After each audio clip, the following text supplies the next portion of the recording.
Hello guys, welcome back.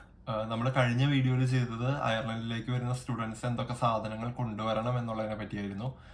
അപ്പോൾ ആ video കണ്ടിട്ടില്ല എന്നുണ്ടെങ്കിൽ അതിൻ്റെ ലിങ്ക് ഞാൻ ഡിസ്ക്രിപ്ഷനിൽ കൊടുക്കാം. എല്ലാവരും കയറി ഒന്ന് കാണാൻ ശ്രദ്ധിക്കുക. നമ്മൾ ഇന്ന് ചെയ്യാൻ പോകുന്ന വീഡിയോ അയർലൻഡിൽ വന്ന് കഴിഞ്ഞ് കഴിയുമ്പോൾ എന്തൊക്കെ കാർഡുകൾ അപ്ലൈ ചെയ്യണം അല്ലെങ്കിൽ എന്തൊക്കെ കാര്യങ്ങൾ ചെയ്യണം എന്നുള്ളതിനെ പറ്റിയാണ്. അപ്പോൾ ഇതൊരു കുട്ടി വീഡിയോ ആയിരിക്കും, നിങ്ങൾക്ക് എല്ലാവർക്കും യൂസ്ഫുൾ ആയിരിക്കും എന്ന് ഞാൻ വിചാരിക്കുന്നു. അപ്പോൾ ഇനി നമുക്ക് നേരെ വീഡിയോയിലേക്ക് കിടക്കാം. അപ്പോൾ ആദ്യമായിട്ട് ചെയ്യേണ്ടത്, നിങ്ങൾ എയർപോർട്ടിൽ വന്നു കഴിയുമ്പോൾ നിങ്ങൾക്ക് ചിലപ്പോൾ കോളേജോ യൂണിവേഴ്സിറ്റിയോ നിങ്ങൾക്ക് ട്രാൻസ്പോർട്ടേഷൻ അറേഞ്ച് ചെയ്തിട്ടുണ്ടാവും, അല്ലെങ്കിൽ റിസീവ് ചെയ്യാൻ ആരെങ്കിലും ഒക്കെ വന്നിട്ടുണ്ടാവും. അങ്ങനെയൊന്നും ഇല്ല എന്നുണ്ടെങ്കിൽ നിങ്ങൾക്ക് ഇവിടെ ടാക്സി വിളിക്കാം. ഇവിടെ മെയിനായിട്ട് ഉപയോഗിക്കുന്ന ടാക്സി ഫ്രീ നൗ എന്ന് പറഞ്ഞതാണ്. ഊബറും കാര്യങ്ങളൊക്കെ ഇവിടെ ഉണ്ട്, പക്ഷെ കൂടുതലും കണ്ടുവരുന്നത് ഫ്രീ നൗ എന്ന് പറഞ്ഞ ടാക്സീസ് ആണ്. അപ്പോൾ അതിൻ്റെ ആപ്പ് നിങ്ങൾക്ക് ഇൻസ്റ്റാൾ ചെയ്യാൻ കിട്ടും പ്ലേ സ്റ്റോറിലും ആപ്പ് സ്റ്റോറിലൊക്കെ. അപ്പോൾ അതുവഴി ഡൗൺലോഡ് ചെയ്ത് നിങ്ങൾക്ക് ടാക്സി വിളിക്കാൻ പറ്റും. അല്ല എന്നുണ്ടെങ്കിൽ എയർ കോച്ചൊക്കെ കിട്ടും എയർപോർട്ടിൽ നിന്ന്. അപ്പോൾ അത് അവിടെ വന്നിട്ട് വേണമെങ്കിൽ ബുക്ക് ചെയ്യാം. അപ്പോൾ നിങ്ങളുടെ ലഗേജും കാര്യങ്ങളൊക്കെ വെച്ച് ഏതാണ് എയർ കോഡ് അത് പറഞ്ഞു കഴിഞ്ഞാൽ നിങ്ങൾക്ക് അവിടെ ഡ്രോപ്പ് ചെയ്യാനൊക്കെ പറ്റും. അതിൻ്റെ റൂട്ട് നോക്കിക്കഴിഞ്ഞാൽ നിങ്ങൾക്ക് മനസ്സിലാവുന്നതായിരിക്കും.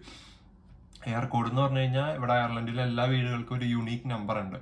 അത് നമ്മൾ ഗൂഗിൾ മാപ്പിൽ സെർച്ച് ചെയ്ത് കഴിഞ്ഞാൽ കറക്റ്റ് ആ ലൊക്കേഷനിൽ നമുക്ക് എത്താൻ പറ്റും ആ എയർ കോഡ് വെച്ച്. അങ്ങനെയാണ് നമ്മൾ അയർലൻഡിലേക്കുള്ള ട്രാൻസ്പോർട്ടേഷനും കാര്യങ്ങളും ഫസ്റ്റ് വരുമ്പോൾ ചെയ്യുന്നത്. പിന്നെ ആദ്യമായിട്ട് പറയുകയാണെന്നുണ്ടെങ്കിൽ സിമ്മിനെ പറ്റിയാണ്. എല്ലാവർക്കും സിം വേണമല്ലോ ഇവിടെ വന്നു കഴിയുമ്പോൾ. ഇവിടെ ഞാൻ യൂസ് ചെയ്യുന്ന സിം എന്ന് പറഞ്ഞാൽ 48 എന്ന് പറഞ്ഞൊരു സിമ്മാണ്. അത് 3 എന്ന് പറഞ്ഞ ബ്രാൻഡിന്റെ ഓൺലൈൻ സബ് ബ്രാൻഡാണ് 48. അയർലൻഡിൽ വെച്ച് ഏറ്റവും ചീപ്പസ്റ്റ് സിം കൊടുക്കുന്നത് 48 ആണ്. അതിന് 2 പ്ലാൻ ഉണ്ട്, സ്റ്റുഡൻറ് പ്ലാനും ഉണ്ട്, നോർമൽ പ്ലാനും ഉണ്ട്. സ്റ്റുഡൻറ് പ്ലാൻ ആണെന്നുണ്ടെങ്കിൽ 10.99 യൂറോ ആണ് പെർ മന്ത് വരുന്നത്. അതിൽ 100 GB ഡാറ്റയും അതുപോലെ unlimited call time, unlimited text, അങ്ങനെ കാര്യങ്ങളൊക്കെ അവർ പ്രൊവൈഡ് ചെയ്യുന്നുണ്ട്. പിന്നെ നോർമൽ പ്ലാൻ ആണെന്നുണ്ടെങ്കിൽ 13 യൂറോ ആണ് വരുന്നത്. അതിന് 5G കിട്ടും. നമ്മുടെ സ്റ്റുഡൻറ് പ്ലാനിന് 5G ഇല്ല, എന്നാലും 4Gയും അതൊക്കെ കിട്ടുന്നതായിരിക്കും. അത്യാവശ്യം റേഞ്ച് എല്ലാ സ്ഥലത്തും ഉണ്ട്. അപ്പം ഞാനിപ്പോൾ വന്നപ്പോൾ മുതൽ അതാണ് യൂസ് ചെയ്യുന്നത്. അത് നമുക്ക് വേണമെങ്കിൽ നാട്ടിൽ നിന്നേ ഓർഡർ ചെയ്യാൻ പറ്റും. അതായത് നിങ്ങൾക്കിപ്പോൾ ഇവിടെ അക്കോമഡേഷനൊക്കെ സെറ്റായി കഴിഞ്ഞാൽ നിങ്ങൾക്ക് എയർ കോഡും കാര്യങ്ങളൊക്കെ കിട്ടുമല്ലോ. അപ്പോൾ നാട്ടിൽ നിന്നേ നിങ്ങൾക്ക് ആ എയർ കോഡിലേക്ക് ഓർഡർ ചെയ്ത് കഴിഞ്ഞാൽ 1-2 ആഴ്ച എടുക്കും ഈ സിം വരാനായിട്ട്. അപ്പോൾ നിങ്ങൾ വരുന്നതിന് 1 ആഴ്ചയോ അല്ലെങ്കിൽ 2 ആഴ്ചയോ മുന്നേ ഓർഡർ ചെയ്ത് കഴിഞ്ഞാൽ സിം ആ വീട്ടിലേക്ക് ഇരിപ്പുണ്ടാവും. അപ്പോൾ നമുക്ക് വന്നു കഴിഞ്ഞാൽ നേരെ എടുത്തിട്ടാൽ മതിയല്ലോ. പിന്നെ ഓർഡർ ചെയ്യുമ്പോൾ ശ്രദ്ധിക്കേണ്ട കാര്യം എന്ന് പറഞ്ഞാൽ, നിങ്ങൾ നിങ്ങളുടെ കോളേജ് ഇമെയിൽ ID കിട്ടിയിട്ടുണ്ടാവുമല്ലോ. അപ്പോൾ കോളേജ് ഇമെയിൽ ID വെച്ച് ഓർഡർ ചെയ്യാൻ ശ്രദ്ധിക്കുക. അതുപോലെ ആക്ടിവേറ്റ് ചെയ്യുമ്പോഴും കോളേജ് ഇമെയിൽ ID വെച്ച് ആക്ടിവേറ്റ് ചെയ്യണം. എന്നാലാണ് ഈ സ്റ്റുഡൻറ് ഓഫർ കിട്ടത്തുള്ളൂ. അതായത് അവർ നമ്മുടെ സ്റ്റുഡൻറ് ഇമെയിൽ IDയിലോട്ട് ഒരു കോഡ് അയക്കും. അതുവഴിയാണ് അവർ വെരിഫൈ ചെയ്യുന്നത് നിങ്ങളുടെ സ്റ്റുഡൻ്റ് ആണ് എന്നുള്ളത്. 48-ന് പിന്നെ ഫിസിക്കൽ ഷോപ്പോ കാര്യങ്ങളൊന്നുമില്ല, പക്ക ഓൺലൈനാണ് എല്ലാം. അപ്പോൾ അത് ഓർഡർ ചെയ്യാനുള്ള ഒരു റെഫറൽ ലിങ്ക് ഞാൻ എൻ്റെ ഡിസ്ക്രിപ്ഷനിൽ കൊടുത്തേക്കാം. അതുവഴി നിങ്ങൾ ഓർഡർ ചെയ്ത് കഴിഞ്ഞാൽ നിങ്ങൾക്ക് 10 യൂറോൻ്റെ ഒരു പെന്നീസിൻ്റെ വൗച്ചർ കിട്ടും. നിങ്ങൾക്കും കിട്ടും, എനിക്കും കിട്ടും. അതുപോലെ ഒരു വിൻ വിൻ സിറ്റുവേഷനാണ്. അപ്പോൾ അത് സിം അത് മാത്രമല്ല, വേറെ കുറേ സിമ്മുകളുണ്ട്. ടെസ്കോ, അതുപോലെ ലൈക്ക, വോഡഫോൺ കാര്യങ്ങളൊക്കെ ഉണ്ട്. പക്ഷേ അതിനൊക്കെ അത്യാവശ്യം ചാർജ് വരുന്നുണ്ട്. മാസം 15-18 യൂറോ ഒക്കെ വരുന്നുണ്ട്. ഓൺലൈനിൽ ഏറ്റവും കുറവ് വരുന്നത് 48-ൻ്റെ സിമ്മാണ്. ഈ 11 യൂറോയ്ക്ക് നമുക്ക് പെർ മന്ത് 100 GB ഡാറ്റയും അൺലിമിറ്റഡ് കോളും കാര്യങ്ങളൊക്കെ കിട്ടും. അത്രയും കാര്യങ്ങളാണ് സിമ്മിനെ പറ്റി പറയാനുള്ളത്. പിന്നെയുള്ളൊരു കാര്യമാണ് ലീപ് കാർഡ്. ലീപ് കാർഡ് നിങ്ങൾ ഇവിടെ വന്നു കഴിയുമ്പോൾ അപ്ലൈ ചെയ്യുന്ന ഒരു കാര്യമാണ്. ലീപ് കാർഡ് നിങ്ങൾ സ്റ്റുഡൻ്റ് ആയിരിക്കുമ്പോൾ 19 to 25 ഇയേഴ്സ് ഓൾഡ് ഉള്ളവർക്ക് യങ് അഡൽട്ട് കാർഡ് എന്ന് പറഞ്ഞ് നിങ്ങളുടെ ഫോട്ടോ ഒക്കെ വെച്ചുള്ള ഒരു ID കാർഡാണ്. അത് നമ്മൾ ഇവിടെ ട്രാൻസ്പോർട്ടേഷന് വേണ്ടി യൂസ് ചെയ്യുന്നതാണ്.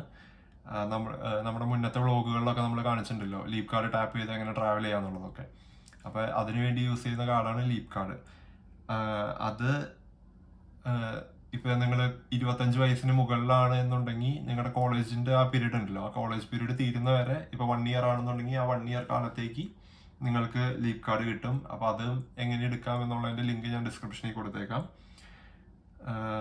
അത് വെച്ച് ഇപ്പോൾ നോർമൽ ഒരു അഡൾട്ട് ട്രാവൽ ചെയ്യുകയാണെങ്കിൽ 1.5 മണിക്കൂർ നേരത്തേക്ക് 2 യൂറോ ആണ് വരാം. ഇപ്പോൾ സ്റ്റുഡൻറ് ഈ ലീപ് കാർഡ് വെച്ച് ട്രാവൽ ചെയ്യുകയാണെന്നുണ്ടെങ്കിൽ നിങ്ങൾക്ക് 1 യൂറോ വരുള്ളൂ. നേരെ പകുതി പൈസയാണ് ലീപ് കാർഡ് വെച്ച് ട്രാവൽ ചെയ്യുമ്പോൾ വരുള്ളൂ.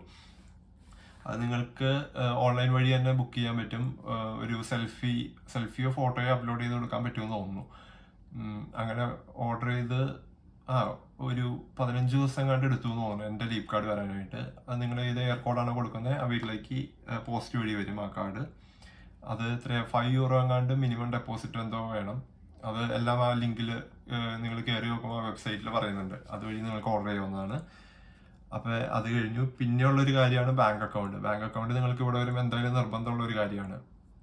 ഇപ്പോൾ പാർട്ട് ടൈം ചെയ്യുമ്പോഴായാലും നിങ്ങൾക്ക് സാലറി വേണമെങ്കിൽ ബാങ്ക് അക്കൗണ്ട് വേണമല്ലോ. അപ്പോൾ ഞാനിവിടെ വന്നപ്പോൾ ആദ്യം എടുത്ത ബാങ്ക് അക്കൗണ്ട് എന്ന് പറഞ്ഞാൽ റെവലൂട്ടിൻ്റെയാണ്. റെവലൂട്ട് മുന്നേ ഒരു പ്രോപ്പർ ബാങ്ക് അല്ലായിരുന്നു. നമ്മുടെയൊക്കെ നാട്ടിൽ GPay ഒക്കെ ഉണ്ടല്ലോ, GPayയിൽ നമ്മൾ അങ്ങോട്ടും ഇങ്ങോട്ടും ഒക്കെ പൈസ അയക്കുന്ന പോലെ പൈസ അയക്കാൻ വേണ്ടിയുള്ള ഒരു ആപ്പായിരുന്നു മുന്നേ. പക്ഷെ ഇപ്പം അത് കുറച്ച് കാലങ്ങളായിട്ട് ഒരു വർഷം കണ്ടായിട്ടുള്ളൂ തോന്നുന്നു, ഒരു പ്രോപ്പർ ബാങ്കായിട്ട്. പക്ഷെ അതിന് ഫിസിക്കൽ ഔട്ട്ലെറ്റോ കാര്യങ്ങളൊന്നുമില്ല. നേരെ ഫുൾ ഓൺലൈനാണ് എല്ലാം. ഒരു പക്ക ഓൺലൈൻ ബാങ്കാണ്. അതിന് IBAനും കാര്യങ്ങളൊക്കെ ഉണ്ട്. അപ്പോൾ നമുക്ക് വേണമെങ്കിൽ സാലറി ഒക്കെ വേണമെങ്കിൽ അതിൽ വരും, കാര്യങ്ങളൊക്കെ ഉണ്ട്. പിന്നെ അതിന് ഫിസിക്കൽ ഡെബിറ്റ് കാർഡ് നിങ്ങൾക്ക് അപ്ലൈ ചെയ്യണം എന്നുണ്ടെങ്കിൽ അതിന് വേറെ എക്സ്ട്രാ ഫീ കൊടുക്കണം. ഞാൻ കാർഡ് എടുത്തായിരുന്നു, അത് €8 കണ്ടാന്ന് തോന്നുന്നു. ശരിക്കും കാർഡ് എടുക്കണമെന്നില്ല, നിങ്ങൾക്ക് ഫോണിൽ തന്നെ വെർച്വൽ കാർഡ് കിട്ടുമല്ലോ.